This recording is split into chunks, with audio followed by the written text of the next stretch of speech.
Big Brother, mainstream media, government cover-ups. You want answers? Well, so does he. He's Alex Jones on the GCN Radio Network. And now, live from Austin, Texas, Alex Jones. Great to have you on with us. We hope you'll come back and visit Kinky and Willie and a lot of others in the near future, sir. There's a lot to talk about in this short segment we've got. What do you think is most important about this book? I don't just say this when I have guests on. I couldn't put this book down. It's amazing. Well, thank you. You know, I wrote the book. I now live in Mexico for half the year, and I got together with Dick Russell, a friend of mine down there who's a writer, and we put this book together. But I think the main thing that I want to stress and get across to people is that we do need a revolution in this country. And when I say revolution, that doesn't mean it has to be violent. You know, typically people think that, you know, like overthrowing the government of Cuba when Castro and Che Guevara did that with violence. But we can have a revolution without violence, and it's high time for it, Alex, because, I mean, my God, the Democrats and Republicans, we are now $9 trillion in debt. That is the national debt. And if they behave that way in the private sector, they'd be jailed and put in prison, you know, like Enron and WorldCom. And yet our media and all our pundits put them up on pedestals. They call them honorable, and the whole thing in our history books will say how great they are, and they're selling our country out from right under our feet. And that's why you say, don't start the revolution without me. And I agree, the most successful revolutions really aren't violent. Look at the Renaissance itself was a revolution of ideas and the printing press and free market. I see what we need to develop is something similar to the Renaissance, a rediscovery of liberty and freedom, and what Ron Paul has said, legalizing freedom. Exactly. You know, Ron Paul was a very interesting candidate in the presidential race that the media really kind of pushed him off and didn't listen to what he had to say, and that's the sad part about it, because I found it very interesting when Bhutto was killed over in Pakistan, and all of the candidates went on with this big litany of what the United States should be doing and this and that and whatever, and it got to Ron Paul, and he said something to me that was the best answer. He simply said, "Isn't that Pakistan's business?" Absolutely. Well, you know, Ron Paul is still out there on the campaign trail. I mean, he's admitting he's not going to win, but he's there to inject real issues into the debate. That's why I wish you'd run, Jesse Ventura. In fact, I wish you'd run right now so we could at least inject real issues. Well, you know, it was interesting. I did Larry King last night, and Larry started at the start of the show and asked a question. He said, "How many people think Jesse Ventura should run for president?" And I was astounded by the end of the show. It just floored me. I thought maybe if I got 50 or 60%, I'd be doing good. It was 85%, Alex. It was just mind-boggling. Oh, there's incredible disenfranchisement with the major two parties, as you know. I mean, look at Congress with, depending on the poll, an 11 to 20% approval rating. Both parties are hated now. Well, and they should be. As I said, they've put us so far in debt, I can't even fathom what $9 trillion is. Can you? No, I can't. Jesse the Mind Ventura will be back in about 2 minutes on the other side of this quick break, right here on the one, the only GCN Radio Network.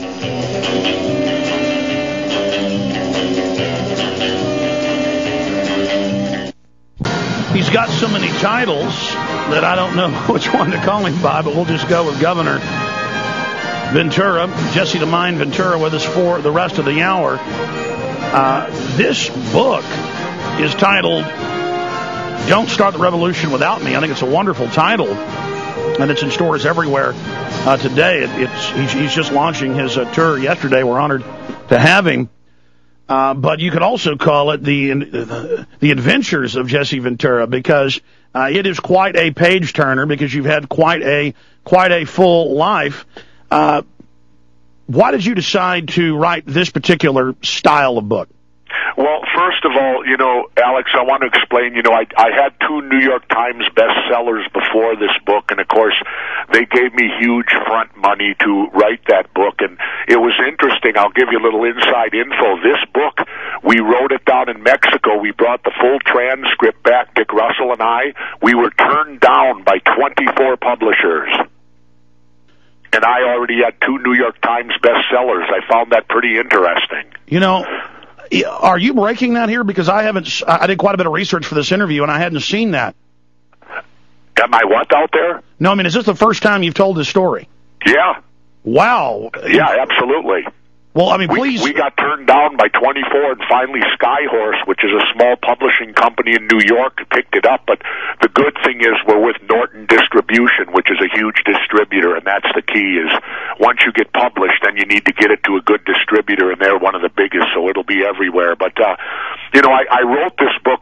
I didn't take any big front money because I truly wanted this book out there. I didn't care about the money on this book. I wanted to tell my story. I wanted to tell about the things that happened when I was in office, because Alex, I don't know if certainly you read the book, so you know this. MSNBC in essence censored me. Because when I came out of office, I was the hottest commodity out there. I was the voice of the independent. The CNN wanted me, MSNBC wanted me, Fox News wanted me. I signed with MSNBC, and then essentially they wouldn't even put me on the air, and my contract stated that I couldn't do any news shows or I couldn't do any cable or satellite. And so I believe I was silenced on purpose. Well, let's stop right there, Governor Ventura. This is all amazing bombshells that you're dropping on us. First, you've had 2 super New York Times bestsellers. Right. You've been the dark horse candidate of the people in Minnesota. You spurred Schwarzenegger to run and caused that whole phenomenon, and he's basically admitted it, seeing you have success. He went for it. You have this amazing history, Hollywood star, and you went to 20-plus publishers, and they said no, and you went to a new publisher that just fired up, in 2007, according to what I was reading on their site. I mean, that is a story of censorship alone and their fear of your message. But now we're learning, and yes, you do mention in the book, and of course, get into it, but there's so much of the book I'd forgotten about that MSNBC literally muzzled you and used that contract to block you from going anywhere else. Exactly. They wouldn't put me on the air, and the reason for it was because I was opposed to the Iraq War before it started. If you think back, do you remember when Phil Donahue had that short-lived show on MSNBC? They kicked him off. Yeah. Well, Phil was the highest-rated show they had. Have you ever, Alex, heard of a network pulling its highest-rated show? It's suicide. Well, you don't do that, and yet they did it. You know, they pulled Phil, and then they wouldn't allow me on, and it was because Phil and I were both questioning the reasons why are we going into Iraq. If you believe 9/11 and what they told us, there wasn't one Iraqi even involved in it. Iraq did nothing to us. Well, that's right. There are still some neocon followers of what I call fake conservative news shows that still believe Saddam was the one behind the attack when Bush and Cheney admit he had nothing to do with it and actually fought against the Wahhabists based in Saudi Arabia known as Al-Qaeda.